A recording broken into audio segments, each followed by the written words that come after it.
मुंबईतल्या सायन्स स्टेशनजवळ असलेल्या प्रेमनगर झोपडपट्टीला भीषण आग लागली आहे। या झोपडपट्टींमधली अनेक घरं जळून खाक झाली आहेत। सकाळी 4:30 वाजता ही दुर्घटना घडली आहे। सुदैवानं या ठिकाणी अद्याप कुठल्याही प्रकारची जीवितहानीचं वृत्त नाही आहे। फायर ब्रिगेडच्या 8 गाड्या घटनास्थळी दाखल झाल्या असून आग विझवण्याचे शर्थीचे प्रयत्न सुरू आहेत। या ठिकाणी भंगाराचं सामान असल्यानं आगीचा भडका उडाला।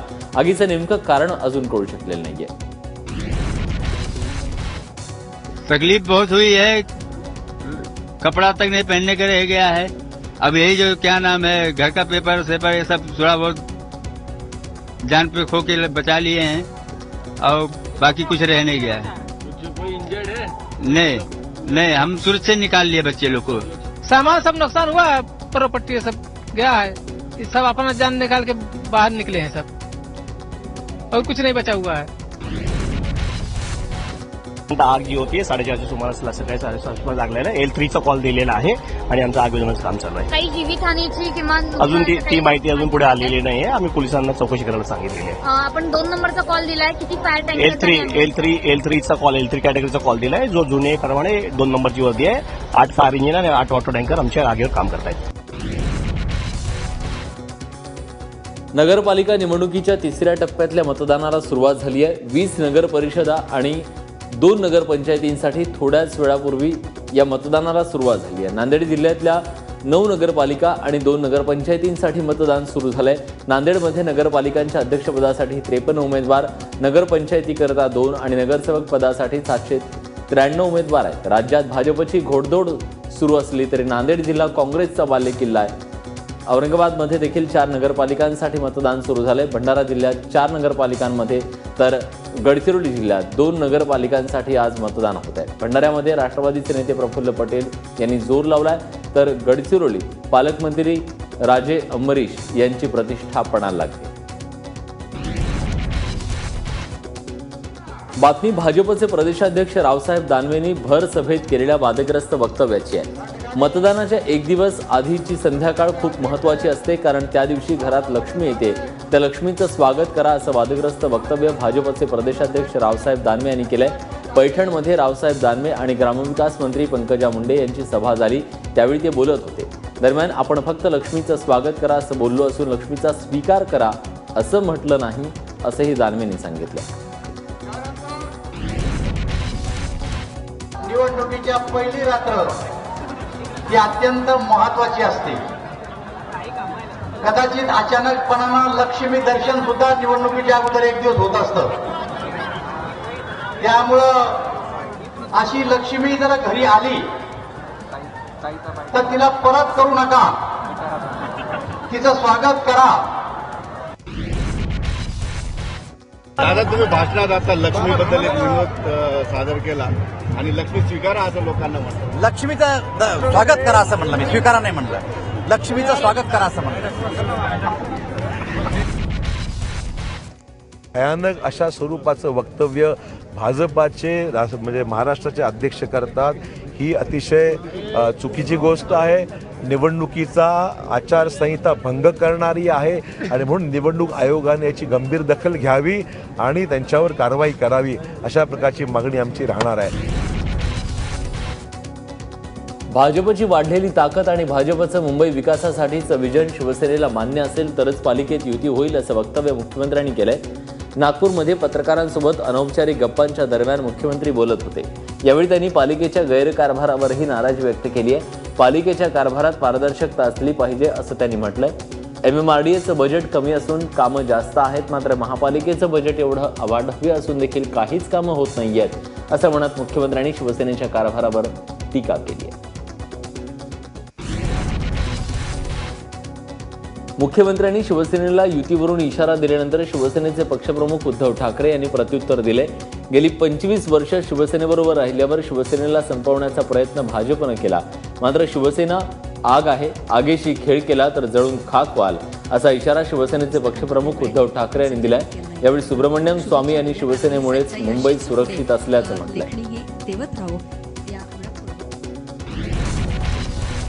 शिवसेना ही नुसती पक्ष म्हणून अशी बाजारमुलगी संघटना नाहीये। शिवसेना हा विचार आहे, शिवसेना हा एक जाग आहे, शिवसेना या कुठेतरी आग आहे आणि आगीशी जर का कोण खेळलं ना तर तो खेळणारा जळून खाक होईल, पण आग अशी कधी विझू शकणार नाहीये. बिल्कुल नए थे, उन्होंने चुनाव संभाला. मुझे दिल्ली में कहा कि 12 सीट से ज्यादा नहीं मिलेंगी, पर 68 सीट मिले.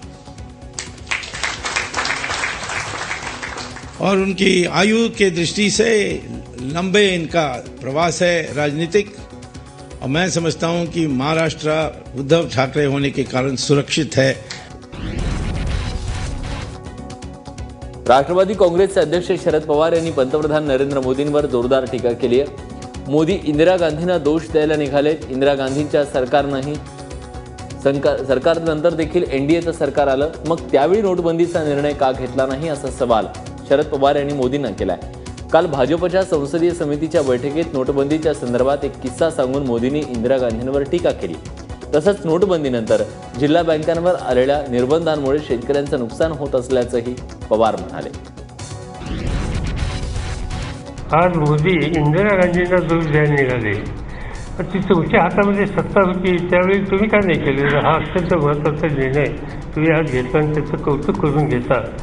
तुमच्या हातामध्ये सत्ता असताना तुम्ही हे करू शकला नाही. इतरांचा दोष देऊ नका. लोढा समितीच्या शिफारसींनंतर शरद पवार यांनी मुंबई क्रिकेट असोसिएशनच्या अध्यक्षपदाचा राजीनामा दिला. शरद पवार यांनी आपल्या पदाचा राजीनामा एमसीएच्या व्यवस्थापकीय मंडळाकडे सुपूर्द केलाय. क्रिकेट संघटनेमध्ये 70 पेक्षा जास्त वय असलेली व्यक्ती राहू नये अशी शिफारस लोढा समितीने सर्वोच्च न्यायालयात केली होती. लोढा समितीच्या याच शिफारसीमुळे शरद पवारांनी एमसीएच्या अध्यक्षपदावर न राहण्याचा निर्णय घेतलाय. सर्वोच्च न्यायालयाच्या या निर्णयामुळे मला दुःख झालं असल्याचंही शरद पवार यांनी आपल्या राजीनाम्यात म्हटलंय.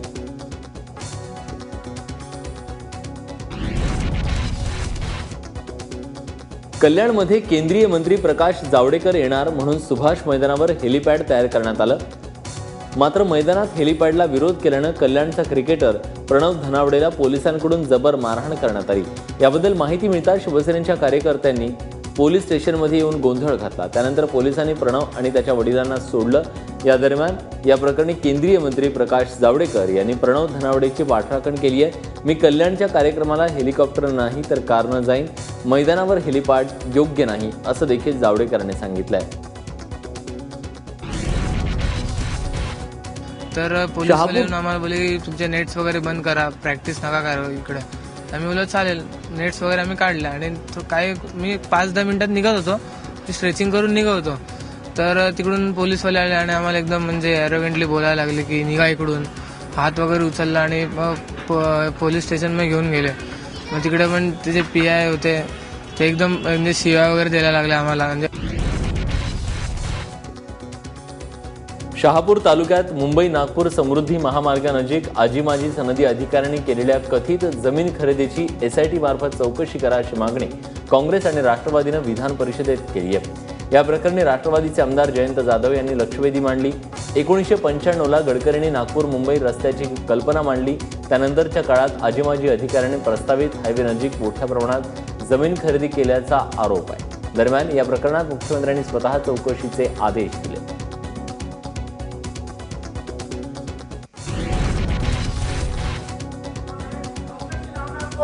करणार कोण? अहो ज्यांच्यावरती आरोप आहेत तेच चौकशी करणार काय?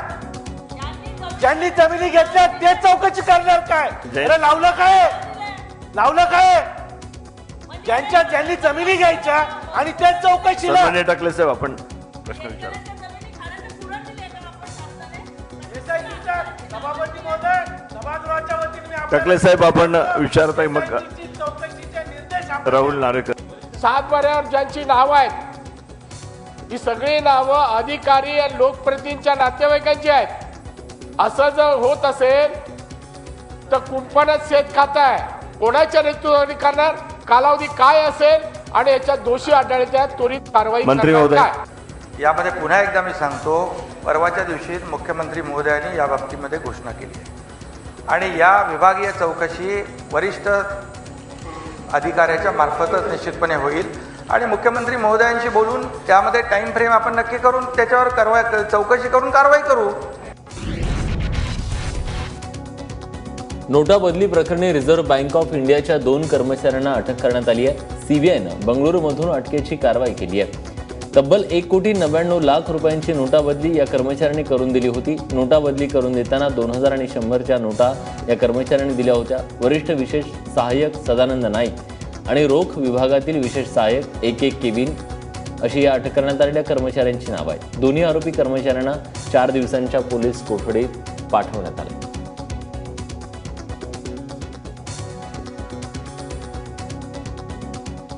यानंतर एक महत्त्वाची बातमी येते. काल रावसाहेब दानवे भाजपचे प्रदेशाध्यक्ष यांनी एक वक्तव्य केलं होतं आणि या वादग्रस्त वक्तव्यानंतर रावसाहेब दानवेंना निवडणूक आयोगानं नोटीस पाठवली आहे. निवडणुकीच्या पूर्वसंध्येला लक्ष्मी आली तर तिचं स्वागत करा असं म्हटलेलं आहे. कृष्णा केंडे आपले प्रतिनिधी आपल्यासोबत आहेत. कृष्णा, या नोटिसीचं त्यांनी स्वागत केलंय का? निश्चितच याच उत्तर आपल्याला शोधायचं आहे विलास, कारण काल निवडणुकीच्या प्रचाराचा शेवटचा दिवस होता आणि त्यावेळी रावसाहेब दानवे आणि पंकजा मुंडे यांची पैठणमध्ये सभा झाली होती. त्यावेळेस सभेत त्यांनी लोकांना रात्री जर निवडणुकीच्या आदल्या रात्री जर लक्ष्मी आली तर तिचं स्वागत करा, तिचा स्वीकार करा असं म्हटलं होतं आणि हे आक्षेपार्ह वक्तव्याबद्दलच त्यांना नोटीस मिळालेली आहे. निवडणूक आयोगाने त्यांना रात्री उशिरा नोटीस पाठवलेली आहे आणि तू जसं म्हटलास तसं आता त्यांच्या उत्तराची अपेक्षा आहे. ते काय उत्तर येतं ते पाहणं गरजेचं आहे. मात्र प्रदेशाध्यक्ष भाजपाचे रावसाहेब दानवे यांनी काल जे वक्तव्य केलं ते त्यांना भोवताना दिसतंय विलास. नक्कीच, तेव्हा जे वादग्रस्त वक्तव्य केलं ते आता त्यांना भोवतंय का हे पाहणं महत्वाचं आहे. यानंतर इतर काही महत्वाच्या घडामोडींचा वेगवान आढावा.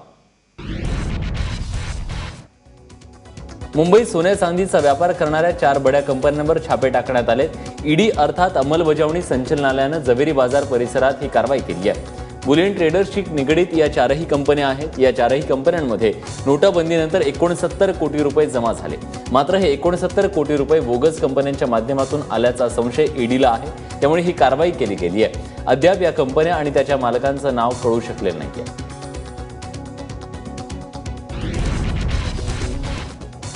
जम्मूतील पंपोरमध्ये दहशतवाद्यांनी केलेल्या हल्ल्यात भारतीय लष्कराचे 3 जवान शहीद झालेत. जम्मू श्रीनगर हायवेवरच्या भारतीय लष्कराच्या ताफ्यावर दहशतवाद्यांनी बेछूट गोळीबार सुरू केला. दहशतवाद्यांच्या हल्ल्याला भारतीय जवानांनी देखील चोख प्रत्युत्तर दिलं. मात्र हल्ल्याच्या वेळी हायवेवर सर्वसामान्य नागरिक असल्यामुळे भारतीय जवानांना थेट गोळीबार करता आला नाही. हल्ल्यानंतर दहशतवादी फरार झाले असून भारतीय लष्करानं पंपोरमध्ये सर्च ऑपरेशन सुरू केलंय. नोटाबंदीनं गरिबांवर हिरोशिमा नागासाकी सारखे बॉम्ब हल्ले केलेत असा आरोप राहुल गांधींनी मोदींवर केलाय. बेळगावमध्ये इंदिरा गांधी जन्मशताब्दी निमित्त आयोजित मेळाव्यात ते बोलत होते. नोटाबंदी हा भ्रष्टाचारावरील उपाय नसून सामान्य जनतेवर केलेला हल्ला आहे अशी टीका राहुल गांधींनी केली आहे. मोदी सरकारमुळे देशातील 60% संपत्ती ही श्रीमंतांकडे गेली आहे असा आरोप त्यांनी यावेळी केला. नोटाबंदी हा सर्वात मोठा भ्रष्टाचार आहे असं म्हणणाऱ्या राहुल गांधींनी मोदींविरोधातले पुरावे जगजाहीर करावेत असं आवाहन अरविंद केजरीवाल यांनी केलंय. तसंच मोदी आणि राहुल गांधी यांच्या भेटीवरूनही त्यांनी टीकास्त्र सोडलंय. मोदी आणि राहुल गांधींमध्ये डील तर झाली नाही ना अशी शंका केजरीवाल यांनी उपस्थित केली आहे. राजकीय पक्षांच्या बँक खात्यात जुन्या 500 वा 1000च्या नोटा जमा झाल्या तरी त्या रकमेवर कोणताही कर लावला जाणार नसल्याचं सरकारनं स्पष्ट केलंय. त्यावरही त्यांनी टीका केली आहे. हम मांग करते हैं कि एक इंडिपेंडेंट कमीशन बनाया जाए जो सारी पॉलिटिकल पार्टीज के पिछले 5 साल के इनका जितने भी बही खाते हैं सबकी जांच करे, जितने उनके सोर्सेज ऑफ फंड्स हैं उनकी सबकी जांच करे. कॅशलेस व्यवहाराचं आवाहन करून सरकार चीनी कंपनीचा फायदा करून देत असल्याचा आरोप माजी मुख्यमंत्री पृथ्वीराज चव्हाण यांनी केलाय. पेटीएममध्ये 40% वाटा हा चीनी कंपनी अलिबाबाचा आहे. त्यामुळे पेटीएमचा आग्रह म्हणजे विदेशी कंपन्यांना फायदा पोहोचवण्याचा घाट असल्याचं चव्हाण यांनी म्हटलंय.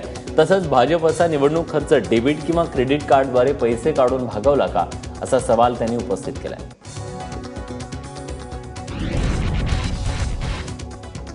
अशोक चव्हाण हे स्वतः भ्रष्टाचारी आहेत म्हणूनच त्यांना मुख्यमंत्रीपद गमवावं लागलं अशा जहाल शब्दात माजी उपमुख्यमंत्री अजित पवार यांनी नांदेडमध्ये चव्हाणांवर टीका केली. आम्ही खोलात शिरलो तर तुम्हाला कठीण जाईल असा इशाराही अजित पवार यांनी जाहीर सभेत दिलाय. नांदेडमध्ये आज 2 नगरपंचायती आणि 9 नगरपालिकांसाठी मतदान होत आहे. नगरपालिका निवडणुकांमध्ये वेगळी चूल मांडल्यानं 15 वर्षातले सत्तेतले भागीदार काँग्रेस आणि राष्ट्रवादी एकमेकांवर चिखलफेक करत आहेत. नोटा जप्ती प्रकरणी वसईतील शिवसेनेचे नगरसेवक धनंजय गावडेंना क्लीन चिट मिळाल्यामुळे सगळ्यांच्याच भुवया उंचावल्या. पोलिसांनी जप्त केलेली रक्कम स्वतःची असल्याची कबुली देणाऱ्या धनंजय गावडेंनी आता पलटी मारली आहे. 15 डिसेंबरला धनंजय गावडे बसलेल्या गाडीतून पोलिसांनी 1,11,00,000ची रक्कम जप्त केली होती. त्यात 47 लाखांच्या नव्या नोटांचा समावेश होता. या प्रकरणी पोलिसांनी धनंजय गावडेची 16 तास चौकशी केली. मात्र जप्त केलेली रक्कम आणि कार आपली नसल्याचा दावा धनंजय गावडेंनी केला.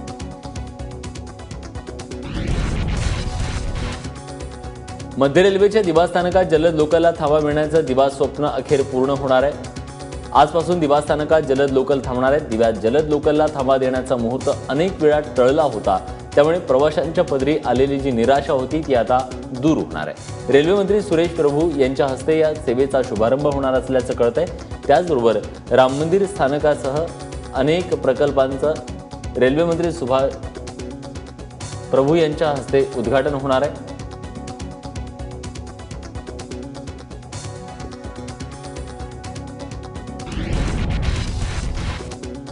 भारताचे लष्कर प्रमुख म्हणून लेफ्टनंट जनरल बिपिन रावत यांची नियुक्ती करण्यात आली आहे. बिपिन रावत हे सध्याचे लष्कर प्रमुख जनरल दलविंदर सिंग सुहा यांची जागा घेतील, तर एअर मार्शल BS धनोआंची वायुदल प्रमुख म्हणून नियुक्ती करण्यात आली आहे.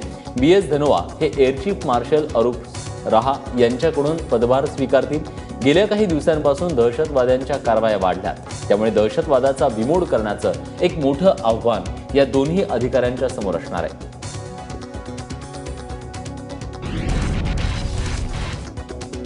मुंबई महानगरपालिकेच्या स्वच्छता मोहिमेच्या ब्रँड अँबॅसेडर पदासाठी सलमान खानची निवड करण्यात आली आहे. सलमानने या मोहिमेसाठी आपला होकार कळवलाय. यासाठी काल सलमाननं मुंबई पालिका आयुक्तांची भेट घेतली. सलमाननं घेतलेला पुढाकार जनजागृतीसाठी महत्त्वाचा ठरणार असल्याचा विश्वास यावेळी पालिका आयुक्त अजय मेहता यांनी व्यक्त केलाय. शौचालयांचा वापर वाढावा यासाठी सलमान खान जनजागृती करणार आहे. तसंच सलमानच्या बीइंग ह्युमन फाउंडेशन मार्फत वांद्र्यातील बँडस्टँड भागात 6 मोबाईल टॉयलेट देण्यात येणार आहेत.